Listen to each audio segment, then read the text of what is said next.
Y'all know what it is. Y'all know who it is. It is Deuce the Scoop. It's Big Dog Chico. And this is the Wednesday where we have the Professor Chuck Bishop on with us. It is NFL Eve. Season kicks off tomorrow. We got a new top 25 in college football. We're going to unpack a lot of stuff today live on the morning run. Listen.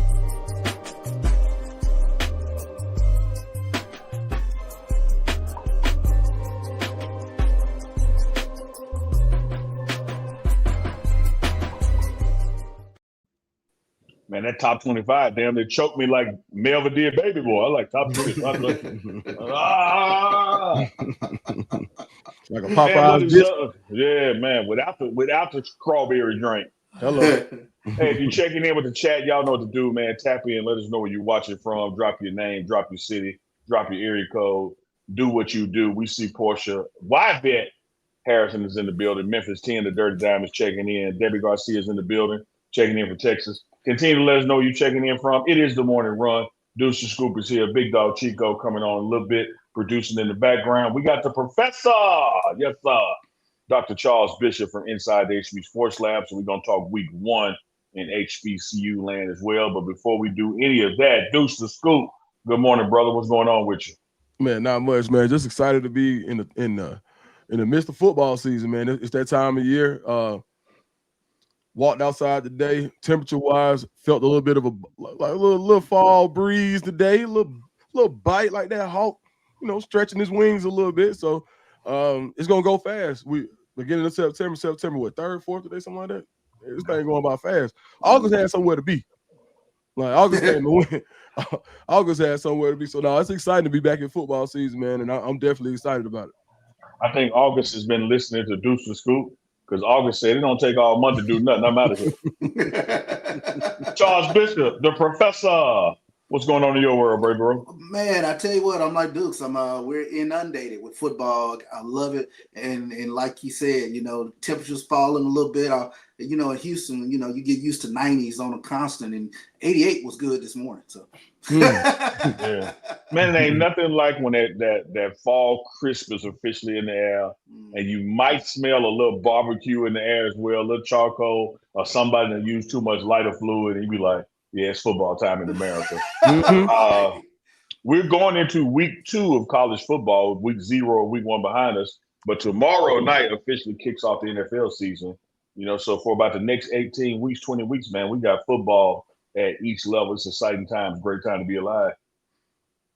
Yeah, absolutely. We're gonna flip back to college football in a sec, but before we do, when you look at this NFL season is kicking off, man, what are your, I don't want to say predictions, but what's something you're looking forward to from this season? I want to see if the Chiefs can rebound. Was it a fluke? I think a lot of people kind of wrote the Chiefs off after their performance in the Super Bowl. And last year, it seemed like they just kept skating by the skin of their teeth in order to make it as far as they did. But they still went to the Super Bowl in what a lot of people consider a down year. When you look at some of the losses that they had offensively, like not being able to have Rashee Rice, Isaiah Pacheco was injured some last year. So if you see them after Rice's suspension is over with, you see them with their full complement of weapons. Do we get the old? I mean, do we get the old Travis Kelce pre-Taylor Swift back?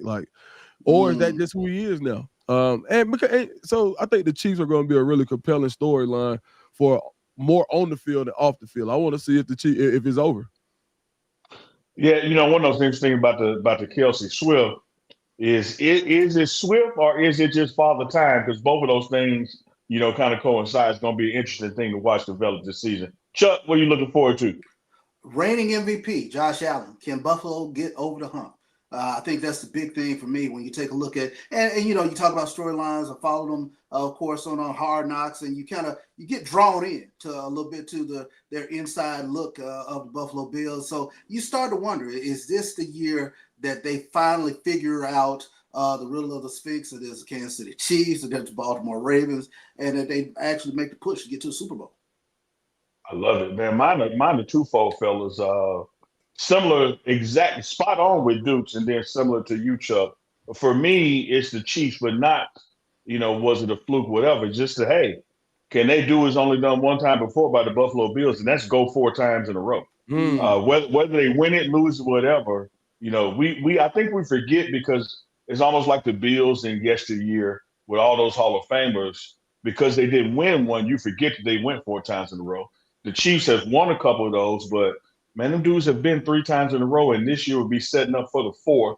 No matter who they play, no matter the outcome, can they win the damn AFC 4 times in a row? It's like it's gonna be some Hall of Famers on that team, just like it was the Bills that they do that. My other one, Chuck, is where you were coming from, but it's not Buffalo getting over the hump. Can Lamar Jackson get over the hump?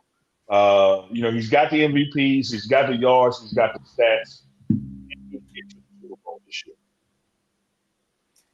Yeah, I think that's going to be huge. I mean, you hit the nail on the head with regards to Lamar Jackson. I mean, these are the elite of the elite NFL teams, and you got NFL MVPs sitting right on top of each other. So, who was the last man standing, if you will. So it's going to be fun season. Looking forward to it.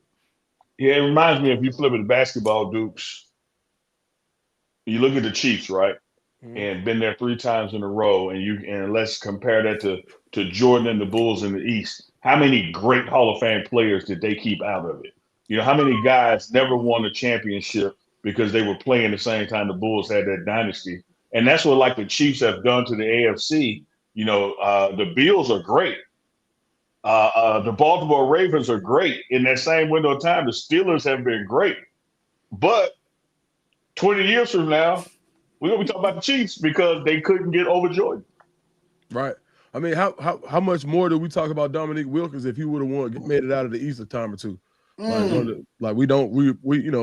And no disrespect to him, he had a hell of a career. Really well revered in the city of Atlanta, but man, how much more of a national figure is he if he makes it past Jordan? I think that goes the same thing for Lamar Jackson. If you think we Lamar Jackson crazy right now, imagine if he gets a Super Bowl. Imagine if we get to see him in a Super Bowl every year. We talk about it, man. If Baltimore goes to the Super Bowl, it's gonna look like how it looked when Atlanta went to the Super Bowl. It was fun. Baltimore, he'll be dancing in that Baltimore shuffle in the airport. You feel me? So I'm hoping he can, because last year was excruciating. The Mark Andrews pass, you hate to blame it on one guy, but man, the pass, everything goes right. The perfect call, you get the ball out, and a drop to one of the best pass catching tight ends in the league, Mark Andrews, and you get an excruciating drop. So yeah, I'm glad you brought that up, man, because I want to see Lamar do it. Like, damn, you don't want to be the Karl Malone of the NFL. That's the big. Yeah. I mean, we really forget about those second and third spots. Like, you remember who played in Super Bowl, and you only remember who won it. But there are like 2 or 3 teams with great players that the Chiefs kept out of it because they knocked them out. Same thing with Brady was running the AFC and kept knocking the Colts or the Dolphins out. Like, it's like there's these people, again, 20 years from now, going to be up for their Hall of Fame votes, and you're going to remember them differently because they never got over that hump. And man, like our heyday, Chuck, we were in college at the time and coming out of college when the Bills went 4 times in a row. And it's just like, damn, as great as Thurman Thomas is on this video game, how is history going to remember him and not remember him because he didn't win the ring? Bruce Smith, Biscuit, Cornelius Bennett, the list goes on and on. The guys that went, Andre Reed, they went 4 times in a row, but didn't get over the hump. Is that fair to them? No, life ain't fair. But like my dad said me, the fair would be here the second weekend in October, and even that shit is rigged. So. Hard, but it's fair. Hard, but it's fair.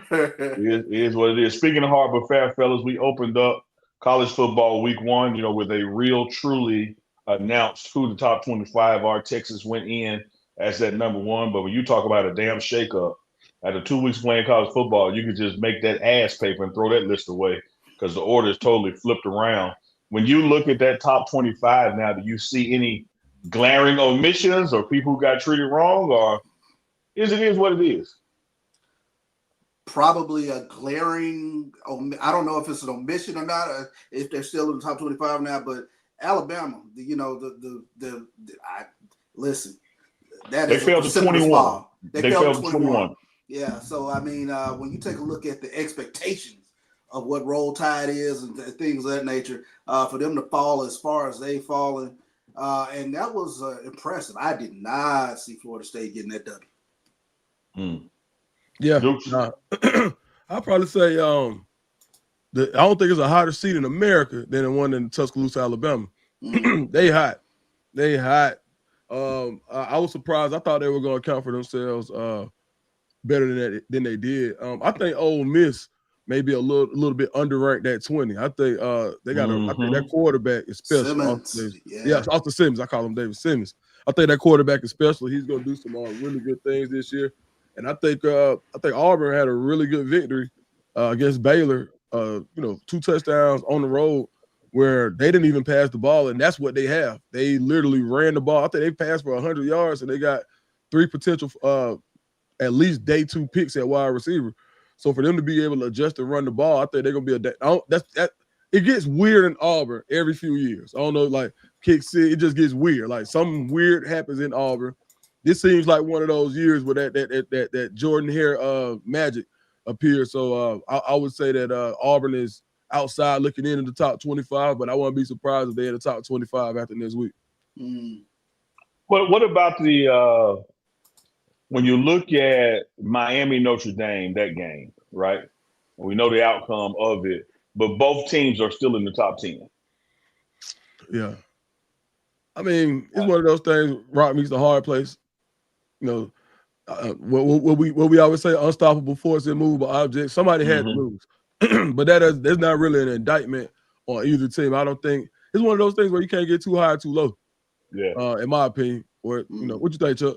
No, I think you hit the nail on the head with regards to both of those teams. You can see them both actually seeing each other again in the college football playoffs because you talk about Notre Dame, they have probably one of the best running backs in the nation in Love. I think with regards to the quarterback situation, he's probably going to have to get seasoned up a little bit, but get some games under his belt. But I think Miami, when you take a look at how that team is meshed, a lot of transfers that they brought in. You got a veteran presence at quarterback, and sometimes that veteran presence is what you need back there, especially on the collegiate level, to kind of settle things down and things of that nature. Miami looked damn good the other night.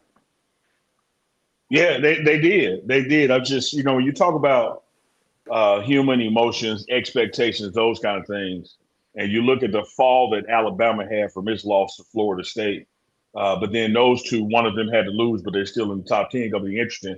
Chuck may shave his off, Dukes, but you and I still got enough gray hair showing that we can remember a time that you lose a game like people lost this week 1 and your season is over because you're not going to make it to the Final Four, not going to be considered for a national championship. Now what has happened, whether it's the portal, the expansion, the 12 seeds, and the playoff, you're going to have conference champions and a national champion that have losses, maybe even 2. And so, when you look at it from that standpoint, I can see them still being in the top 10 because a loss is not the death nail that it used to be. Because someone, again, is going to be in that conference championship winning in the playoffs with 1 or 2 losses. Yeah, absolutely. It's and those teams, there's more incentive to play these type games early. One, because a loss doesn't hurt you as much as it would in any other. Like you think about this. Notre Dame went as far as they did last year, and Northern Illinois they lost to last year? They lost to Northern Illinois.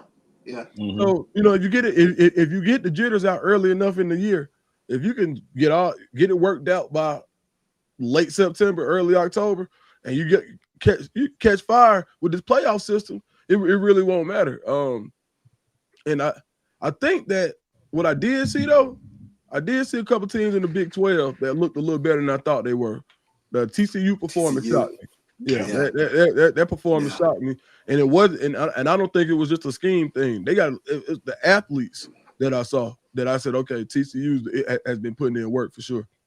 Yeah, well, you got Arizona State at 12, you got Iowa State at 16, you got Texas Tech at 24, Utah at 25. So Big 12 got some representation, and all of those guys except Texas Tech are on Coach Prime's schedule, as well as TCU. So it's going to be interesting.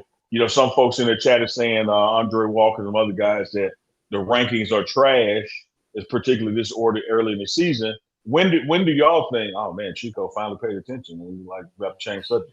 But when do y'all think the rankings actually are now relative? What, about 3-4 weeks in? When does it really matter to y'all? All hell breaks loose in October for me. So once you get past this next 3-week stretch of games where you'll see teams sort of playing teams that they should be able to kind of knock off. And then once you start getting into conference play, I start really paying attention. I mean, I love the matchups. I love the early season matchups, but it does kind of bring into question, you asked in terms of a team could be in the playoffs 1, maybe 2 losses. Does it devalue the regular season at all? I don't think it does, but I do think it's important what you do in October and November. Once the jitters are gone, and guys, freshmen who have gotten their game time experience, guys who are going to help you later in the year. Like right now, how many false starts and penalties that are just based on being rusty. Once the rust wears off, you get in October, and the offenses, you know what you're doing. You don't see as many as learning type mistakes that you usually see earlier in the season. That's when it really matters the most. But I don't think, to me, so that's when I started looking at the rankings real seriously, right around mid-October, like you said, Chuck. But then on the flip side of that, as far as I think college football is just such a complete brand of sport that it's hard to devalue the regular season just because of what it actually means. And I know the playoff system is important, but right now people are still going to be talking about this Ohio State-Texas game for the rest of the year. Like they're going to talk this Notre Dame Miami game is going to be talked about. It's going to be referenced for the rest of the year. It's important, and depending on what Miami does with Carson Beck, they go on a run. They're in competition to have one of the best wins so far this year. I think you got to count. Ohio State has probably the best win, but I'm not sure if that's the best win. I think Clemson, if I had to rank teams, I think Clemson is better than Texas right now. So if I had to take Clemson and Texas in the game, give me Clemson right now, depending on based on what I saw. I saw an offense that looked a little jumbled, and I think it had a lot to do with I think it did have something to do with Ohio State defense. But I think that offense just has to get it together, and I'm not sure the trigger man was crowned too early. I like that. that. Matt Patricia did put on a performance with that Ohio State defense. They got some studs, and like you said, you saw Arch Manning in that game. He was confused, and they didn't really kind of get things together until late in the second half. So. Let me give you up before we shift to that first week in HBCU's football, Chuck. Let me throw a pop quiz on my two brainiacs here. I hope y'all ready. All right. No wrong answer. It's an opinion pop quiz. When you look at that top 25, the top 12 go, right? Who do you see in 12 through 20 and 13 through 25 that's going to end up in that top 12? And who do you see that's currently in the top 12 that's going to be out?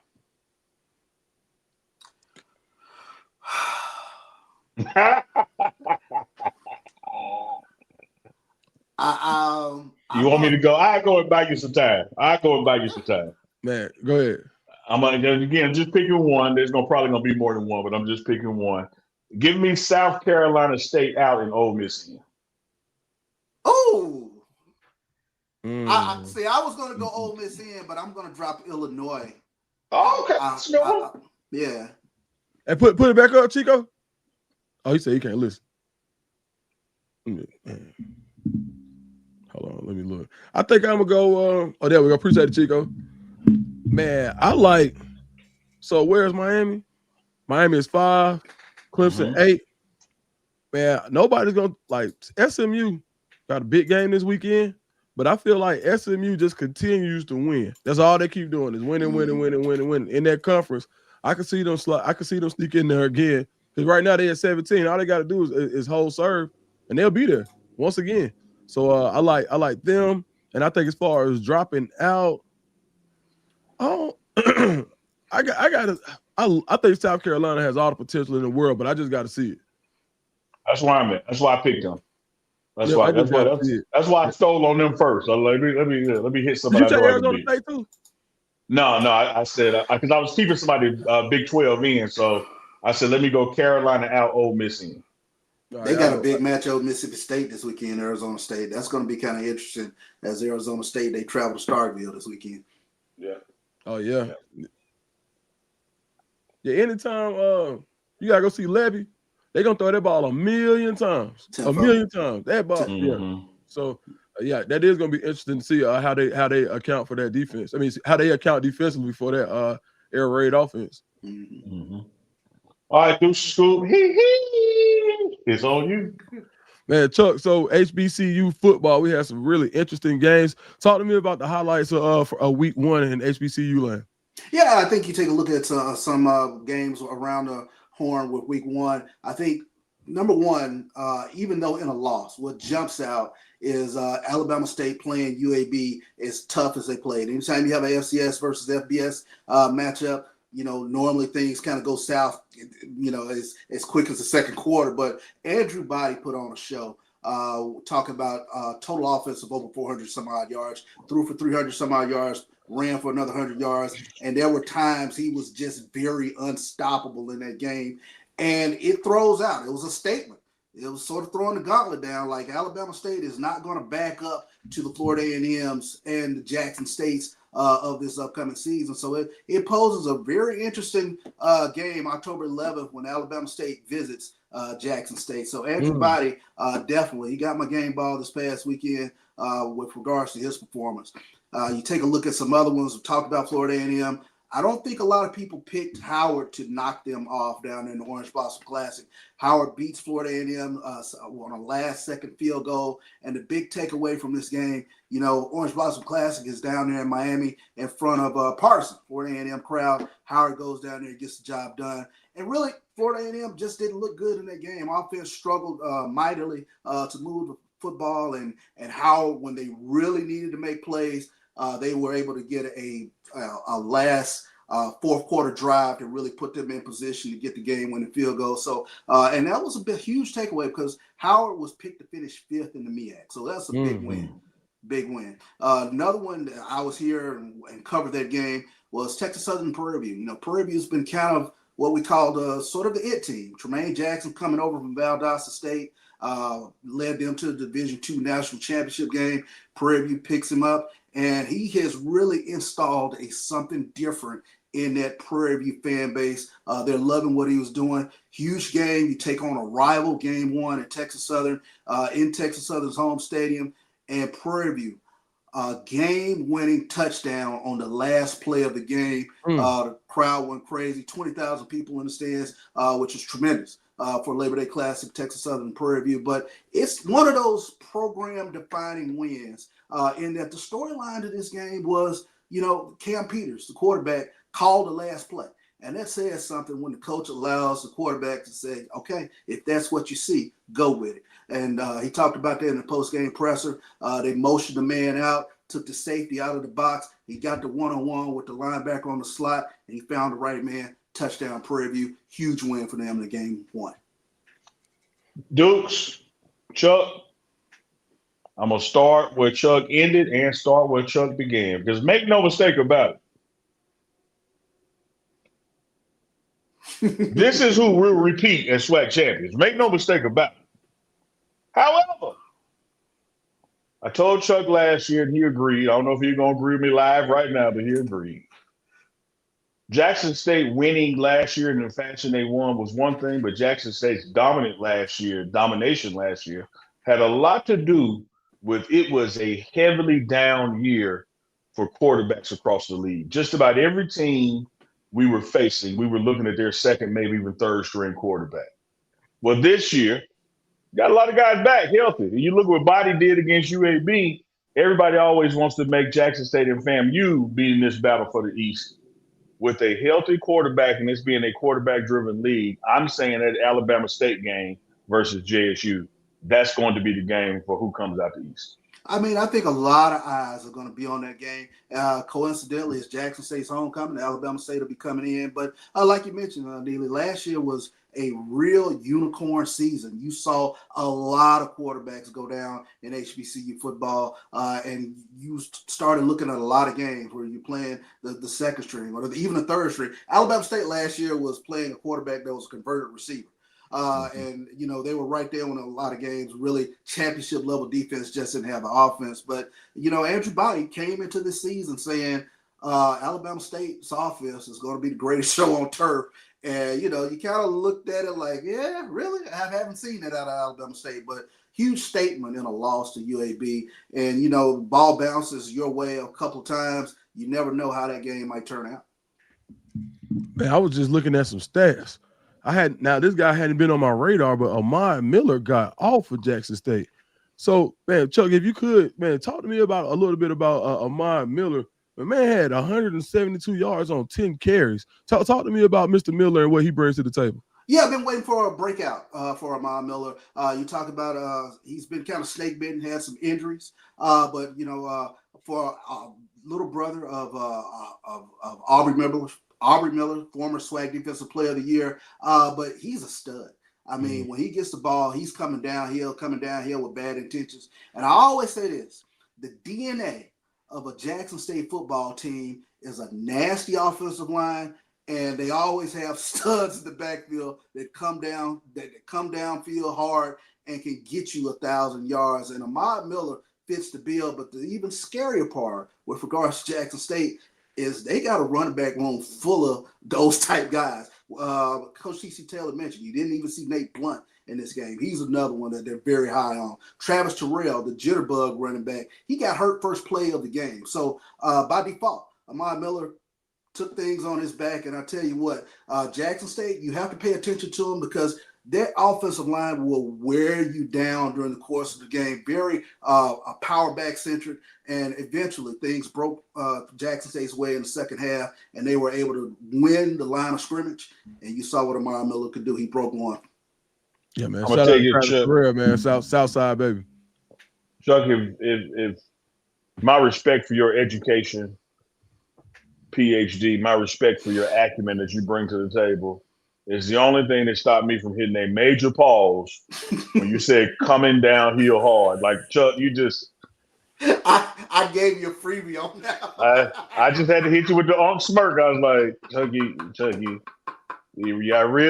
I reached for the flag, Chuck. I had my hand on it. And I was like, no, I said, that's Chuck. Chuck ain't known for that. If it's Chico, you'd have 4 flags coming in every direction. But because it was Chuck, I was like, no, Chuck literally been running downhill hard. He didn't mean it. Yeah, running downhill. My bad. That was my bad. You know what? Well, speaking of running downhill hard, Hattiesburg, is south of Jackson, 49 South, downhill drive. What are you seeing out of Jackson State versus USM this weekend? Great point. When you talk about over 70 players that USM has brought in, a lot of them being from Coach Huff's former team in Marshall. But, it's the anatomy of an upset with regards to an FCS versus FBS matchup is you can't beat yourselves. And one thing that both coaches have talked about in their press conferences is, Jackson State has recruited a lot of those guys on USM's roster, saving the ones who came over from Marshall. But, you see Jackson State and USM a lot of times in the same recruiting circles. Jackson State does get their fair share of really good Division I FBS caliber players. So it'll be a very interesting matchup. And I think the big thing that you really look for, and T.C. Taylor talked about it, they got some things to clean up. They had too many penalties in game 1. I think that's one of those things. You don't want to get behind the chains and you're, starting off 1st and 15, 1st and 20 and trying to fight back. So that's kind of the anatomy to me of what an upset looks like. If Jackson State can keep things close and get to the 4th quarter, let the chips fall where they may. But the big thing for me, they got to show off that power running game. They've got to be able to run the ball. And my sweet spot with Jacoby Morgan, Jackson State's quarterback, is if he's somewhere south of 25 attempts, I know the running game was working well, and that bodes well for Jackson State in this game. Dukes, what you see? I think Southern Miss is out looking for blood. Mississippi State, they weren't really competitive hard-fought game, but I think they scored a late touchdown. I think it was like 34 or 7 for most. Going to the 4th quarter, and they got that. I think ended up 34-17. And I just think that this is one of those games that they're going to be looking to rebound and work on some things that they lost. So Jackson State has to come in with the mentality like, look, we ain't no rebound game. This ain't homecoming.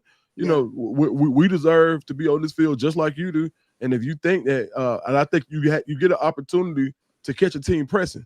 And I think if it was Southern Miss knowing that their season is over, almost you go 0-2. You just can't. And a Jackson State loss would be debilitating. So from that point, I think that you get an opportunity to see if you could catch them pressing based on what they have. Talented roster, but if you can, I think that's your best shot at catching a team like Charles Huff. Let's shout out to Coach Huff, led team in the Southern Miss Golden Eagles. And to follow up, I don't know where the Alabama State UAB game was a barometer, but we see these rosters with regards to the transfer portal. I think the gulf between FCS and FBS, or that next tier of FBS teams, that group of four schools, is not as wide as it once was. So it'll be a very interesting look-see.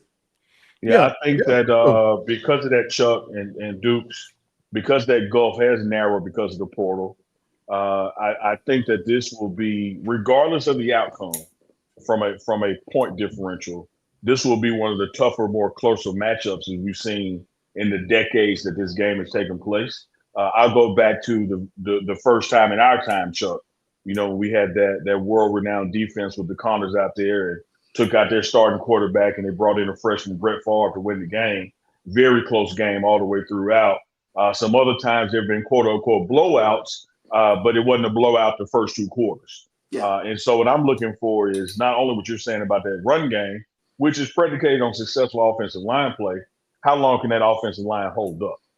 Depth in the trenches is normally the separator when these kind of programs play each other. And just for clarity out there, folks, when I said Jackson State versus Marshall, Coach Huff, who came from Marshall, brought about 50 to 60 players from Marshall with him through the portal. And so I'm calling USM Marshall because, hell, the coaching staff, all the players were at Marshall this time last year. So it's USM on the schedule, but if you look at the roster, they're playing Marshall. I expect it to be one of the tougher matchups because I think with the portal, and I think, Dukes, what you were talking about and Chuck was talking about this recruitment stuff, these players know each other. Like I'm sitting there now. There used to be a time that if you were playing at Howard and you were playing the University of Miami to you, and it was a money game, you didn't know nobody across from you. Mm-hmm. Well, now with the portal and the way recruitment works, man, these guys all from Metro Atlanta, from Jackson, from Birmingham, and so I'm looking across at a guy like, I used to whoop his ass in middle school. I don't care if he is a USM. I know him. Man, and when you put in that kind of mentality, the gulf even gets a little more narrow, Chuck. Yeah, you're right. You're right. And I go back to 2021, and I think that's when the light bulb kind of went off for me when Jackson State played Louisiana Monroe. And the give and take was right there. There were opportunities for Jackson State in that game. They didn't score a touchdown. They didn't score a touchdown. They scored all field goals. So you talk about the gulf not being as wide as it once was. And like I said, I think the transfer portal has kind of brought things kind of toward the median just a little bit more. Man, listen to this. All right, Vernorius Chaney transferred into Jackson State, came from Southern Miss. Kamari Rogers, Mississippi State. Florida, Quincy Ivory came from Florida. Ooh. This just this year. Tyreek Starks, Florida Atlantic. Jalen Ware, Louisiana Monroe. Denario Davenport, Louisiana Tech. Carmelo Jones, Baylor. This is this year's portal class for Jackson State. The gulf is almost, it's invisible at this point. Mm-hmm. I just ran down 6-7 guys, and I didn't even count the second guy who transferred from Southern Miss. I think it's 3 guys on Jackson State's roster right now who already played at Southern Miss. So when you talk about having familiarity with guys, and I know that Southern Miss, like you said, has a lot of guys from Marshall on that team, there's gonna be some guys who understand what they do at Southern Miss, what the tradition is, and they actually play. They've done the colors of Southern Miss. So I think this game, the more and more I look at the rosters, this game gonna be a lot closer than what the average person would think, who's uninformed about the type of roster that Jackson State has built. Dukes, I didn't talk to anybody from Alabama State, but I can guarantee you this: under the leadership of that coaching staff and the quarterback body, they didn't play UAB scared. No, they didn't go down there going, I hope we can beat these guys. They went down there believing we can beat these guys. And that's why they put up 42 points, because they knowing they're not better individually than us. is how do we all perform collectively, such as the penalties, such as the scheme. And then that's when that depth really comes into play, particularly in the trenches and even in the backfield. You can't run one running back in that kind of environment for 4 quarters. You can't run the same offensive line in that kind of environment for 4 quarters. Somebody's got to come in and out. And when you go to that next level, even if it's, mid-majors, group of 5, whatever you want to call it, it's the trenches that have that depth and talent advantage. They don't drop off a lot in down there in the mud. Absolutely. That's a good point. And Dukes, you mentioned the name, and Quincy Ivory. You're going to hear his name quite a bit this season. He really wreaked havoc in that first game for Jackson State coming off the edge. And Jackson State has done a great job, whether you're talking about Josh Nobles last year, Quincy Ivory this year. They've mined the portal, and they found an edge rusher that can really give you hell. Absolutely, man. And, I think Nobles is at went to UMass, I think now. Mm-hmm. Like, and that's the other part of it. You're going to get guys who go to Jackson State that come from these higher levels that say, this is my opportunity to rehabilitate myself, or just to say, or to rebuild this 4 or 5 star status that I had coming out of high school, and I can play quality football. What I like that schools are doing now is they're welcoming it. Look, you want to come get some film? Come on, you like it, but you got to play ball. Like, don't think we're handing you anything. And the practices are so spirited at Jackson State. When I hear about it, just from guys from Atlanta, Jackson State plays such the way they recruit. They go into schools and you see that blue and red next to Auburn. You see that blue and red, and they're looking at the tiers. And so if you got a opportunity to go, let's say Southern Miss goes to school, you're going to get serious consideration versus Southern Miss versus Jackson State. These guys are recruiting on the same level at this point. And that's just a testament to the brand that Jackson State has built. And it even goes back to Coach Prime. But even before then, Jackson State, traditionally played a strong brand of football. And I think it's just coming to the forefront even more so with the addition of the transfer portal and the way they've been recruiting. And Chuck and Dukes, we had a question from a longtime watcher, viewer, Vaughn Randall. She asked, she addressed it to me, but I want to address it to the group, and I'll answer as well. Do we think the transfer portal rules will be changing in the future? I'll tell you this. My short answer is yes, especially when you start messing with people's money. Anytime the haves have to start spreading the having around, you better believe it's time for the committee to meet. So when you start seeing some of these Alabama states knock off these UABs, or Jackson State beat the USMs, or lo and behold, the UABs start beating the Alabamas, some tinkering is gonna come because the haves gonna stay the haves now. Yeah. Power is not something you give away. Jock, you want to say that. It's not conceded. Power is not conceded. Power has to be taken. Yes, did somebody say UAB?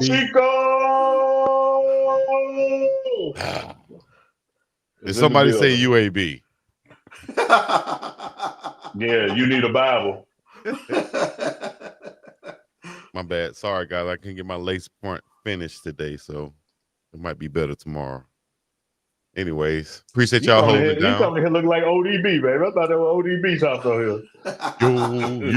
Yo, get in the house. All right, let me stop, man. Y'all have a great conversation, man. Glad y'all can hold Chico. it down. Oh, we can always hold it down for you, Chico. We understand. Dukes, Chuck, transfer portal, do you see changes coming? Von Randall question. Yeah, for sure. Yeah, absolutely. And I think you hit the nail on the head when you start talking about when you get to a point where, I don't know, the second tier starts knocking off some of these big boys, the committee will have to go back and I don't know. I don't know if it's something like, you can only, you can't transfer within conference, going back to that model. But, you know that there's going to be a tinker at some point to protect, I don't know, the sanctity of the top 25. So. And I think you'll start to see more conferences do like the SEC. You can't go SEC to SEC in the spring portal.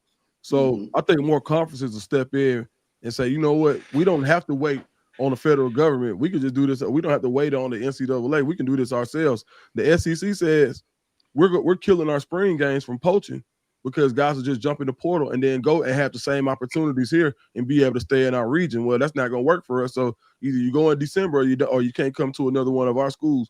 And I think you may see other conferences adopt that, Or you could see the SEC say, you know what, well, since everybody else is doing, they could drop it. I think it could go either way. I just think based on because the SEC may feel like, well, we don't have the opportunity to keep our best players in conference. Let's get rid of that rule. Now imagine think about the SEC players that leave in April. They usually go populate other, they go Big 10, they go Big 12, but the SEC doesn't have a chance to get. And these are really talented guys that are leaving. So I think that's probably one of the changes that you'll see. Love it. I love it. I also love Chico. I love the people in the comments who make comments about your hair as if your hair ain't on the damn logo. They act like it's new. You've been rocking that hair so much, it's on the damn logo. What are y'all talking about? Look at Chico hair. There's nothing to look at. We see it every day.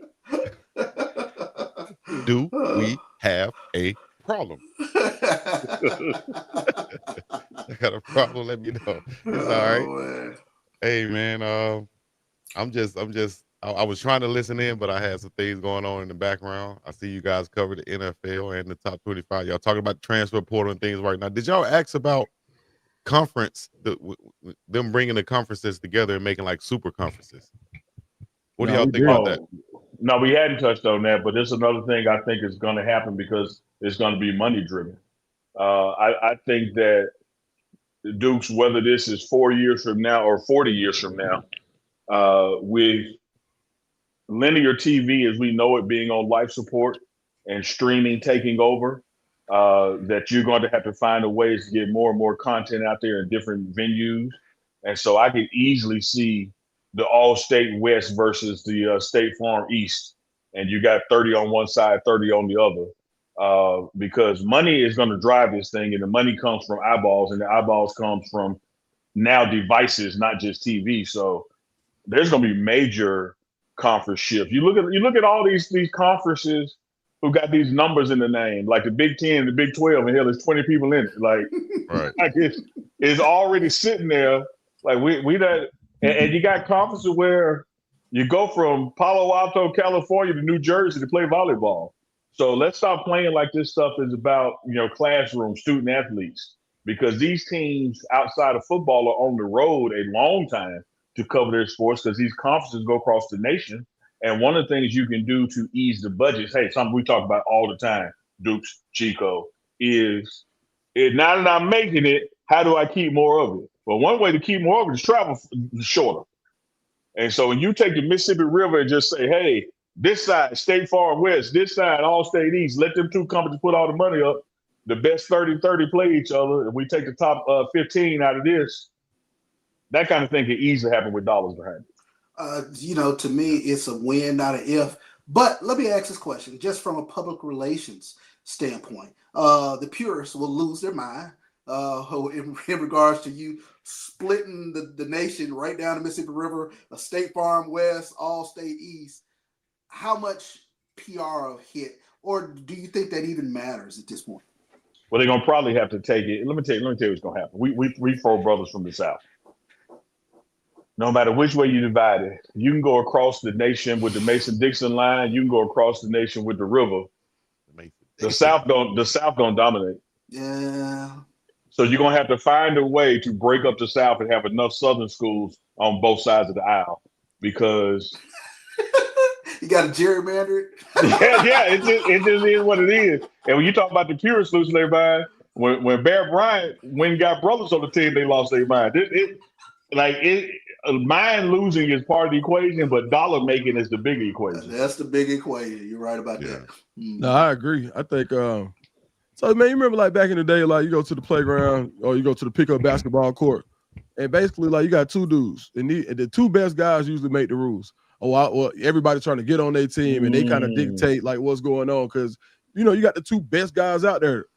That's what the SEC and the Big 10 are trying to do. You see how they've been hanging click tight for the past year and a half. It's just hey man, me and my partner said, if y'all don't do this, then we going. No, we gonna, we'll go do it ourselves. Y'all can't tell us what to do. And I think that's kind of where they going with it. So I think eventually, because all right, let's picture this. Florida State and Clemson been threatening the ACC every year on the year. And Florida State last year, if they didn't go 1-11, it would have got even louder. But they had to hush a little bit last year. But every year they threaten it, they go to the SEC. All right, so you take the SEC, 24 teams, two more, let's say you go TCU and Baylor. All right, and you take 2 teams from each conference. In game, who is not going to tune into that? When you got half of the top 25 and then the other half is in the Big Ten. And then let's say the Big Ten goes and takes Colorado and 2-3 other teams. Man, who's going to not tune in to these 2 power conferences? I think it's just a matter of time. And then before this does happen, because at the end of the day, it's like a jaywalking ticket almost. Like, people know you're supposed to jaywalk, but man, ain't nobody really doing that about no jaywalking ticket, bro. That's what I was about to say to you, Dukes. The 2 things you make to me that are just clear as crystal. One, any fines that come from it here, they got that in the bottom desk drawer next to the liquor bottle. Like, they ain't even got to go. We call it petty cash in business, but they ain't even got to go to the bank and get that. It's like SMU did with that TV buddy. Like, hey, you gonna lose your TV buddy? We good. We got something called energy and oil money. Like, y'all go ahead and divide it up. We straight. So ain't nobody worried about no fine, right? Right. And then any other thing that comes from it is all a plus. So it's just one of those things, man, that's bound to happen. You're gonna have a football conference with 22 to 28 teams in it. No doubt. Now, they really employees now. It's up. But like you said, the amateurism. See, maybe got a great point. Amateur it's not an amateur sport. They're getting real. No. Yeah. And then, we got guys getting real dollars, man. Yeah. I was just telling somebody the other day that how I had to sneak and be a bouncer while I was playing college football because we wasn't allowed to have jobs if you're on full scholarship. What'd you say, Duke? I say then. Oh, I thought you was about to lean in and say something. Was you at the Blue Oyster when you was a bouncer? I ain't say nothing. Like, I just work here, ain't bouncing nobody out of here. Y'all just working. You a bouncer, all right. But no, I had to actually do that late night, and they couldn't tell anyone that I was doing it just so I can get some extra money. And now these guys are getting real paper, putting real paper grills in their mouth, so to speak. Man, real paper, and that's real paper from the school now. That's not NIL. That's real paper from the school. Yeah, right. They part of the school budget now. Chico, you was bouncing in Birmingham? Here we go. Yeah. I worked at a door. I went to this bar one time. I had to tell the story last night. I guess I got to tell it now too. Went to a bar once, right, with my teammates, and it's a bar that I usually wouldn't go to. It's like one of those, I guess you could say a white bar, right, where they go in there, they drink and have fun, turn up. That's why I first learned what a Jägermeister was or a Jaeger bomb was. So went there and found out it was a young guy that I played baseball with from my hometown that owned the bar. He was like, Chico, what are you doing here? I'm like, man, I'm just here with my friends. He's like, you want a job? Like, a job? What do I need to do? I said, man, we just need your big ass to just stand here at the door, dog. I was like, they had a security guy that looked like Fred Durst. You remember Fred Durst, the artist? He was looked like Fred Durst, but he was a dog though. So he said, man, you just stand here with me, man. We're gonna kick somebody's ass, and that's all it was. And they paid me at the end of the day. All I had to do was change the marquee at nighttime about 2 a.m. And I was out of there. What you changed it to? Whatever it was for the next night, Uncle Neely. You know that time when you came and perform, I put like Uncle Neely's night show, Blue Oyster style, featuring Chico. Damn counterpunch. Yeah. He quick at each other. Hey, damn counterpunch. Like, what do you be thinking about? Damn, you be thinking while we talking. He go on the bass guitar wearing a dick sock like Flea from the Red Hot Chili. Oh, come on, dog. Butt naked with a tube sock on. Who thinks of this, Duke? Who thinks of this? I ain't say nothing, man. I ain't say nothing. Shout out to Flea and the Red Hot Chili Peppers, man. Y'all remember Flea come out there with just a sock on? Did. You had that poster, did y'all? Flea, my favorite. And then you come over. I don't know why they call him Flea.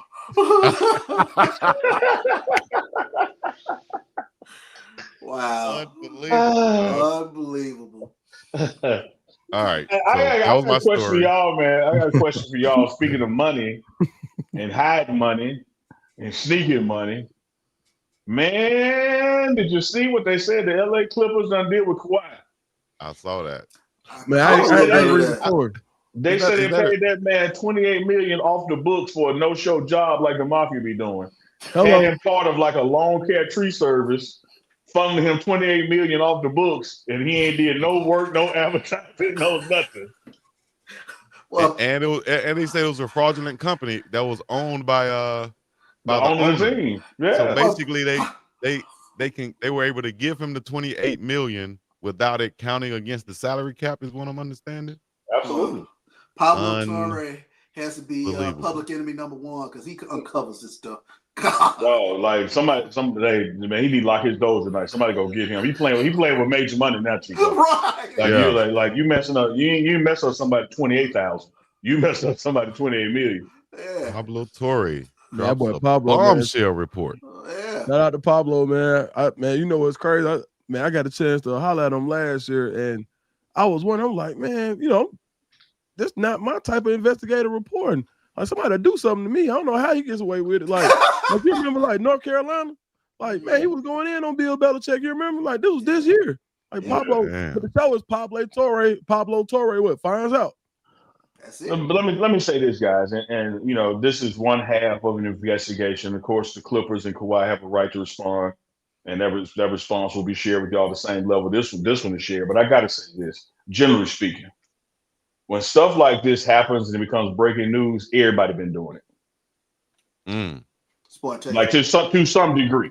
Like you don't come up with no major book cooking scandal, and it's literally the first time it's happened in professional sport. They learned it from somebody. Yeah. So in other words, there are teams scrambling right now to cover their track. Oh yeah, it's like when them John Gruden emails came out. Everybody started to leave emails. Man, can you imagine how much money Kawhi Leonard really making if we know he's got a crazy salary right now and he get an extra 30 off the books. Off the books. Yeah. And he probably says since it's gonna be off the books, it need to be not 20 but 28, so to speak. He had to up it. Off the books and no show. Just like the mob do when they hold the unions hostage. And you should watch The Sopranos, see them guys sitting outside a construction site in long chairs, ain't doing a damn thing. Man, I don't want to call no names. Million. But I'll just say that's big time SEC football right there too. That's what I'm saying, Chico.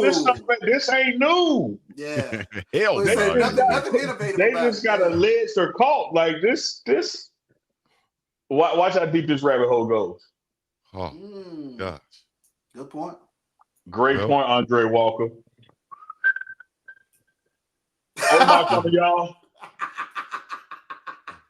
Pablo 17 running like Omar coming from the wide. Omar, like, all right. That's a good point. I like that, Andre. and he does not take it back.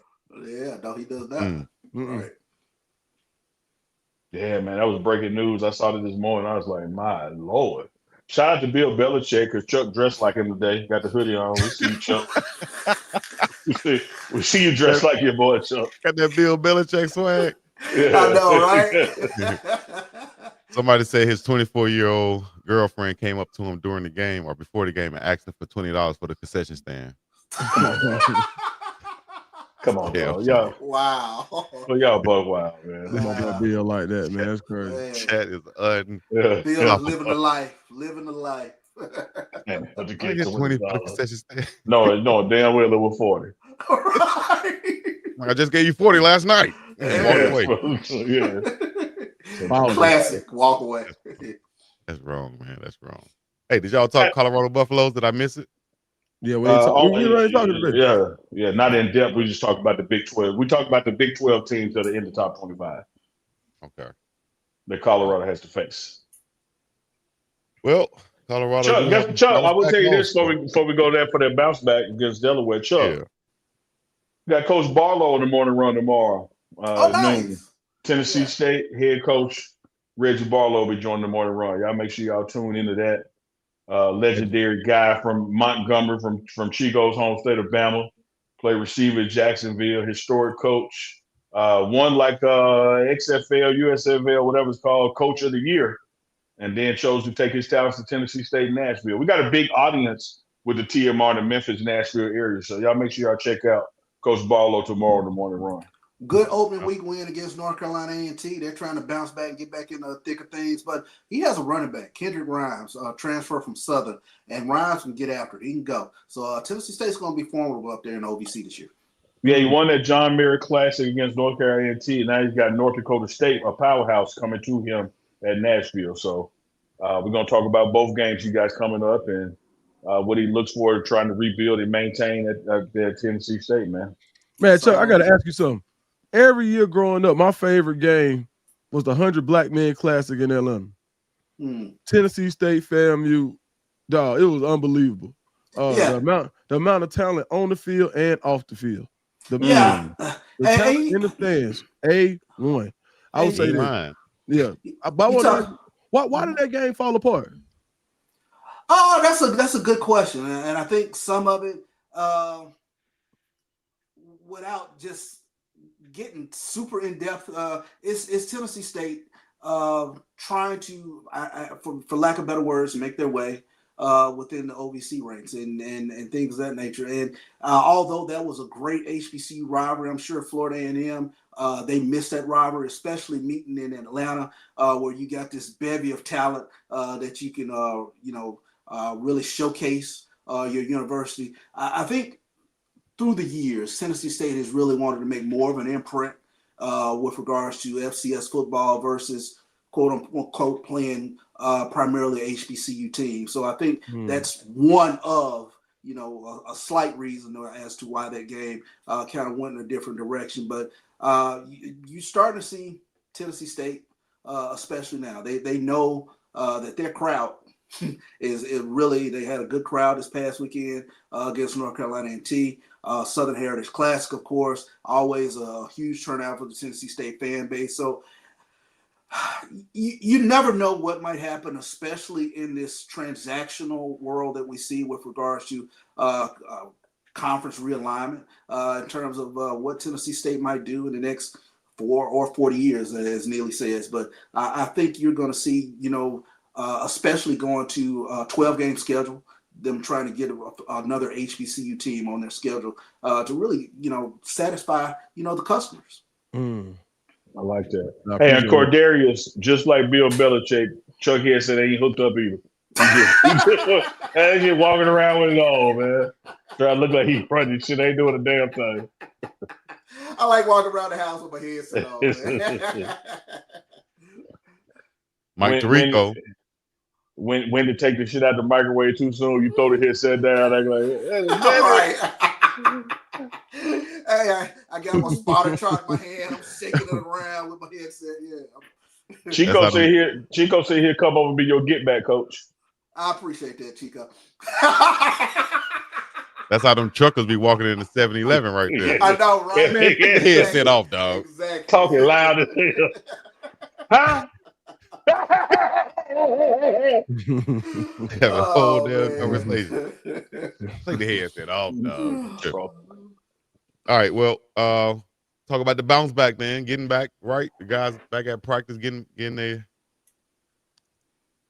letting everything out of their system from last week, and ready to bounce back versus the Blue Hens from Delaware. Look like Dallin Hayden could be back. Had limited practice with their hand. What are you guys expecting this week from the Colorado Buffaloes? Domination. I think this is going to be a game where you get to impose your will to some degree. This is a game where you get to see both quarterbacks going to participate. This is a game where you're going to see guys on the defensive line from that depth standpoint get some opportunities they may or may not have gotten in week one. And so I think it's incumbent on Colorado to go out to truly flush the Georgia Tech game and truly try to move forward this season and do everything you can do to have a dominant, not just a victory, but a dominant victory, because the week after that you travel to Houston and it's a quote unquote shorter week because that game is on a Friday night, plus you have a travel day built in. And so really all you're getting at home, is that Sunday through Thursday. So I expect them to come out, start fast, do their thing, work on some specific things to show the talent and depth of this team. I think the big takeaway for me is running the football. And I think that's one of the things you saw week one. Delaware State was actually able to really run the football. They rushed for almost 200 yards in that game. They had a running back that went over 120 yards in that game. So I think, like Neely said, you want to see domination, but you really want to see, and you saw glimpses of it in game one, where that running back room can really get off in this upcoming game. Yeah, and I think with the amount of times that Delaware throws the ball, they want to get the ball in Minucci's hands, and he likes to a rhythm passer, likes to get the ball out of his hands quickly. I think it's going to set up well for the defensive line to do what they really do better than anything, which is get after the passer. You really didn't have a ton of situations against Georgia Tech where you knew that they were going to throw the ball. They ran the ball on 4th and 7. They were just 3rd and 7, 3rd and long. They was running the ball. So I think now you get opportunity for Colorado's pass rushers and the edge rush to really get off and pin their ears back and get after the quarterback, and I think that'll be the difference. Mm-hmm. Chico? No, I was just going to say we have to contain that quarterback. Can't let him get off and get confidence in trying to run the football. Pretty good passer also, but we have to keep him contained, stop that run game. And I think the main thing for this team all season will be to score early, get up on points, get a lead so that the team can play from behind and you can put them in obvious passing situations. That way your edge rushers can get after the quarterback and your defensive backs can lock in and play good coverage on the back end back there. I think that's the strength of this defense, playing with the lead and getting after the quarterback. And you do those things, you'll be fine, I think, in this game. It'll be a dominant victory. Mm-hmm. And one more log on that. Come out of that injury free because conference play starts the week after. Major. Yeah. Looking forward to seeing Juju play too. Yeah. Let's see what he has to do. The thing is, let me ask y'all this. If Juju comes in and plays really well and does what, it looks basically as comfortable as he did in high school, is there a quarterback controversy now going into conference play? What do you do? No, Salter's my quarterback. And then in a situation, you still use both of them. Because the truth of the matter is, when you really look at the film and break it down and look at the analytics of what happened in that game, it's not like Salter played a bad game. He didn't lose the job.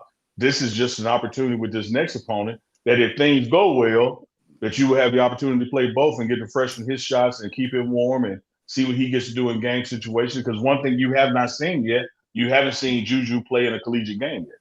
Mm-hmm. So right now, there's no controversy for me. Right. I go for that. Good point. Yep. Well, we'll see how that works out. She'll see Juju versus Delaware, and then you have Houston, traveling to Houston to go beat a tough team down there, and then you come back home for Wyoming. So can't look past Delaware, a dangerous team. Going to be a good game at Folsom Field. Y'all make sure y'all check it out. If you're not going to be there, we will be live right here, either on the Pregame channel or Big Dog Chico's channel. Just make sure you tune in. Dukes the Scoop, Professor Chuck, Uncle Neely, y'all want to leave him with something before we get up out of here? For me, just a reminder, tomorrow, Thursday, the morning run is back at you at 11 a.m. Mountain Time, 1 p.m. Eastern, and we're going to have Coach Barlow on from Tennessee State. So it'll be a great, exciting conversation as we cover all the sports on the morning run. Yeah, for me, some interesting HBCU games. Looking forward to this upcoming week. We talked about Jackson State going to Southern Miss. You mentioned Tennessee State, North Dakota State. I think that'll be a pretty good one. But a little in-conference game that doesn't count the standings, but Alabama State on the road for Southern's home opener, and we know how Southern likes to pack out their stadium. Still some questions around the Southern offense coming into this game. They played a couple games 1-1. They beat Valley last week, but that game was much closer than I think Southern would have liked. So Alabama State going to Southern. That's going to be a pretty good one. And to all my Alabama State friends out there, when you park your car on the other side of that bridge, go ahead and pay that man that extra $5 to watch your car.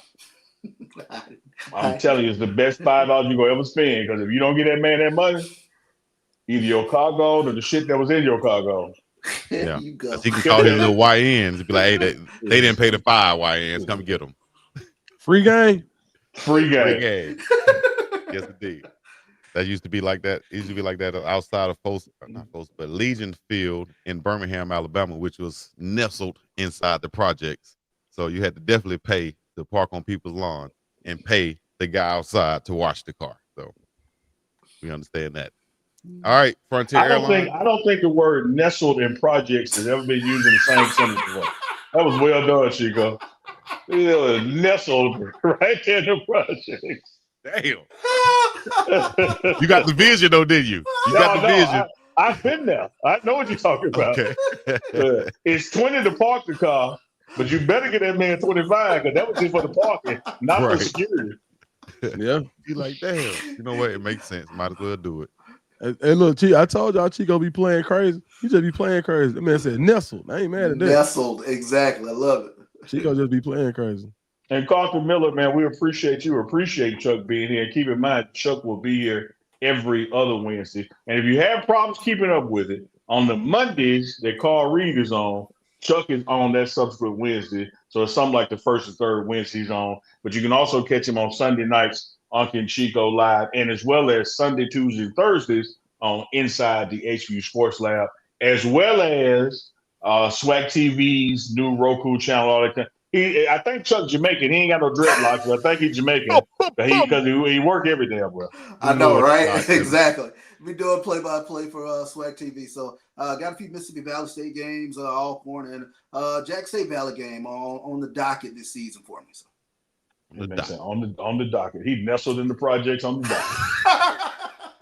Boom. Thank you, Carlson. This is your captain speaking for TMR Airlines. I appreciate that, Von Randall. For TMR Airlines now until we get sponsored by Delta, Frontier, or anybody else. Boom! This is your captain speaking. We're getting ready to land this plane. For all my people in the back, put your hands up. For all my people in the front, put a W in the chat. Secure your seatbelts, please. And we're landing this plane. Thank you guys for coming out. Make sure y'all hit that uncandchico.myshopify.com and get you some. There's the schedule for this upcoming season. This is when we'll be live. Make sure y'all tune in for the NFL Prime and College Football and TMR crew. Thank you guys for coming out. God bless you. Have a great day. Peace in the Middle East. Yeah, y'all.